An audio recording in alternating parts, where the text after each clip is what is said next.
Not sure how much you keep up with the world of action movies, but one thing's for sure. If you grew up in the 90s, you definitely know who Steven Seagal is. Not just know him, you probably remember him as one of the biggest action stars of that era. His movies, where he single-handedly took down entire groups of bad guys, were absolute hits back in the day. Seagal was a legend. Untouchable. Well, not exactly. Because if you were to drop his name in a conversation today, chances are nobody would say, "Oh yeah, that Aikido master." Instead, you'd probably hear something like, "Oh, that meme guy who still pretends he can fight." Somehow, Steven Seagal went from being an action movie icon to a walking punchline. How did one of Hollywood's toughest guys become a living meme? We decided to find out, and trust me, his downfall is even more ridiculous than you might think. Let's get into it. What is the essence of Zen?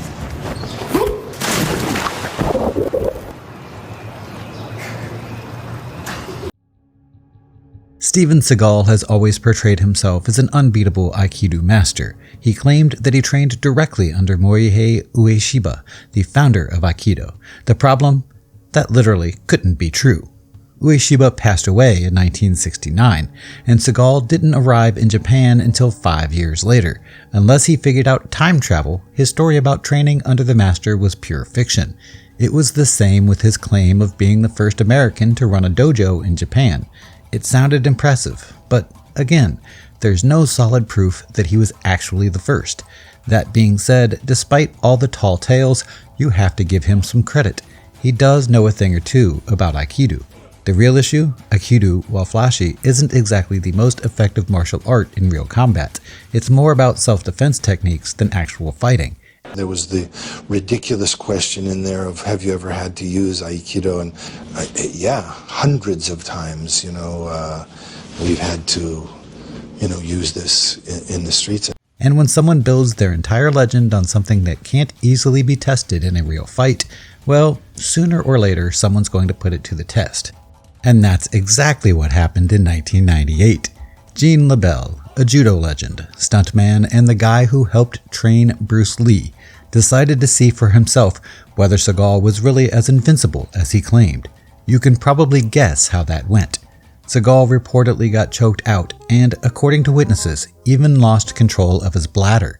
Of course, he denied it ever happened, but the story stuck to him like glue and became a symbol of his supposed weakness. From that moment on, his reputation started to crumble. Within the martial arts community, people began questioning not just his skills, but the entire myth he had built around himself. They started noticing that Seagal only ever fought people who, well, didn't seem to mind losing to him. And when he finally went up against someone who wasn't playing along, like LeBell, it turned out that the so-called master wasn't all that unstoppable after all. Do you still fight? Yes, I do. You still dangerous? But Seagal didn't just make up stories about his fighting abilities. He also spent years tweaking his own biography, changing his background depending on the situation. Sometimes he claimed he was of Italian descent. Other times, he said he was Asian. And at one point, he even suggested he had Belarusian or Russian roots. In reality, his mother was Irish and his father was a Russian Jew. The more inconsistencies popped up, the more journalists started digging. But instead of coming clean, Seagal just doubled down, making up even more outrageous claims. Over the years, he insisted that he worked for the CIA, escorted the Shah of Iran, and even protected the Dalai Lama. The problem? None of it was true. Journalists quickly fact-checked him and found that the Shah of Iran never needed a personal escort. He was overthrown in 1979 and fled the country on a private jet. And as for the CIA, the agency flat out denied that Seagal had ever been involved with them in any way. Before long, the internet was flooded with jokes about how if Seagal really was a CIA agent, he probably also single-handedly defused a nuclear bomb. It was a nod to his role in Under Siege, where he played a badass commando saving the day. But the joke stuck, because with Seagal, it was never clear which of his own fantasies he actually believed. And that was just the beginning, because his overblown ego was only the tip of the iceberg.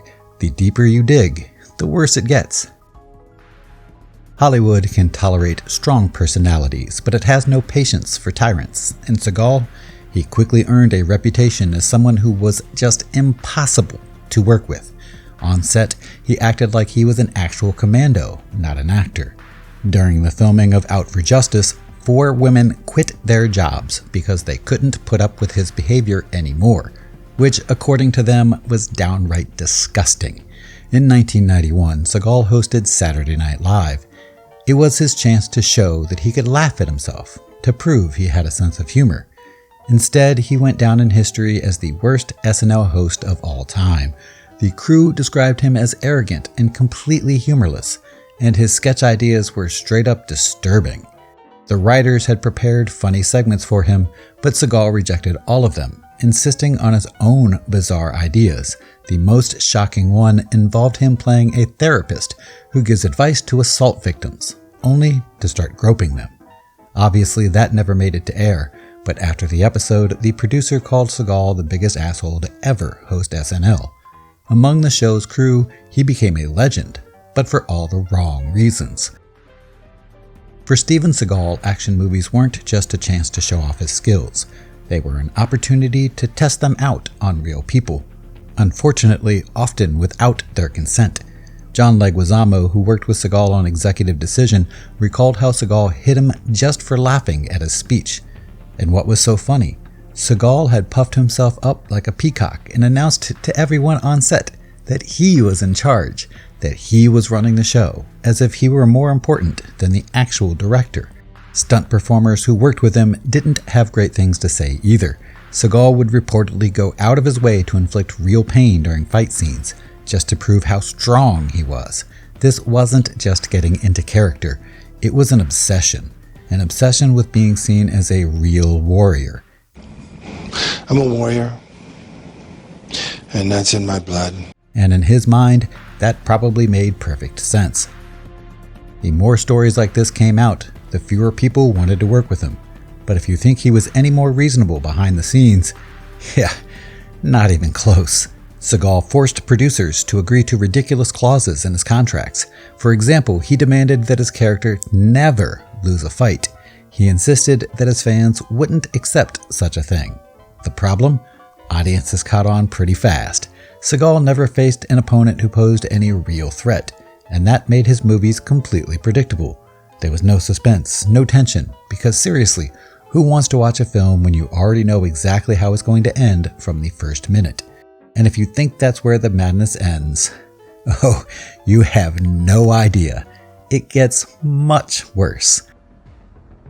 Since the 1990s, Steven Seagal has faced multiple accusations of sexual harassment and assault.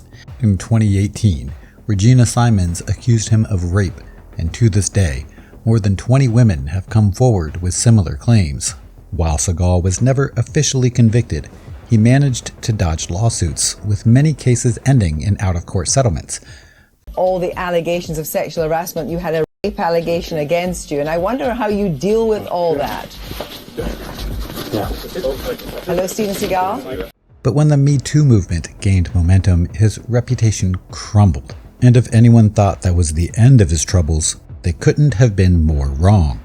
In 2014, Seagal took part in a police raid on a farm suspected of hosting illegal cockfights. The operation ended in disaster. Over 100 chickens were killed, and among the casualties was a puppy. As one of the people responsible for the chaos, Seagal played a direct role in the animals' deaths. Sounds like a scene straight out of one of his movies. Maybe, but this time it actually happened. And if that seemed like his biggest controversy, what happened next must have been even more shocking. In the following years, Seagal desperately tried to salvage his reputation by getting involved in increasingly bizarre projects. Instead of rebuilding his image, he only made things worse. One of his brilliant ideas?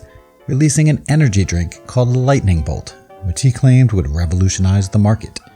In reality, it was a complete flop. It disappeared almost as quickly as it launched. Lightning Bolt is a unique energy drink. It's the first of its kind, with 100% pure juice blends, and is the only energy drink to contain Tibetan goji berries and Asian cordyceps. Over time, his name became more associated with embarrassment and absurdity. than action movies. But just when it seemed like his reputation had hit rock bottom, his political stunts took things to a whole new level. In 2016, Steven Seagal personally accepted Russian citizenship from Vladimir Putin, becoming a regular face on Russian state TV. It sure looks like a rocket or a missile to me. He started openly defending Russia's actions, making his political sympathies crystal clear. And, I love Russia. I love the country. I love the people. He had already voiced support for the annexation of Crimea, but when Russia invaded Ukraine, he went even further, justifying the war and actively working on Russia's behalf. Eventually, in 2024, the European Union sanctioned him, and by that point, his acting career was nothing but a distant memory. In Hollywood, no one took him seriously anymore. He was nothing more than a joke, a regime puppet, a washed-up celebrity on a dictator's payroll. But what turned a former action star into a Kremlin mouthpiece? The truth is even more ridiculous than it sounds. Seagal had been obsessed with Russia for years, repeatedly praising Putin as the greatest leader in the world. Their connection started with a shared interest in martial arts. Seagal, a self-proclaimed Aikido master, claimed he was advising Russian security forces on self-defense techniques. Putin, who loved surrounding himself with Western celebrities, saw Seagal as the perfect friend of Russia. The more Seagal's Hollywood career faded, the closer he got to the Kremlin, until he became one of its most useful propaganda tools. The irony? By the time he fully embraced Putin's regime, his Hollywood career had already crashed and burned. Spectacularly. Although Under Siege earned a solid 80% approval rating on Rotten Tomatoes, critics in the 90s were already pointing out Seagal's artistic stagnation. His characters, usually commandos or special agents, started to feel one-dimensional, and his movies became increasingly repetitive. The same tired formulas, a lack of emotion, and a growing sense of boredom among fans signaled that his golden era was fading fast. After the disastrous Half-Past Dead, Seagal was effectively pushed out of mainstream cinema. His films were no longer getting theatrical releases and went straight to the direct-to-video market. In other words, nobody wanted to see them on the big screen. Budgets shrank. Special effects started looking like something out of a low-budget student film, and the storylines became more absurd with each new project. Instead of bowing out with dignity, Seagal doubled down, sinking deeper into cinematic irrelevance and becoming more of a parody of himself. And if anyone thought that was the end of his bizarre career moves, well, in 2020, he decided to jump into the world of cryptocurrency. Steven Seagal became the face of Bitcoin 2Gen. Yes, with two eyes. He hyped it up as a financial revolution, promising a game-changing new cryptocurrency, but in reality, it ended in disaster and accusations of fraud. The U.S. Securities and Exchange Commission slapped him with a hefty fine for failing to disclose that he was paid to promote it. Seagal had hoped to cash in on a quick rise in value, but unsurprisingly, his plan flopped. Today, Seagal is nothing more than a relic of a bygone era.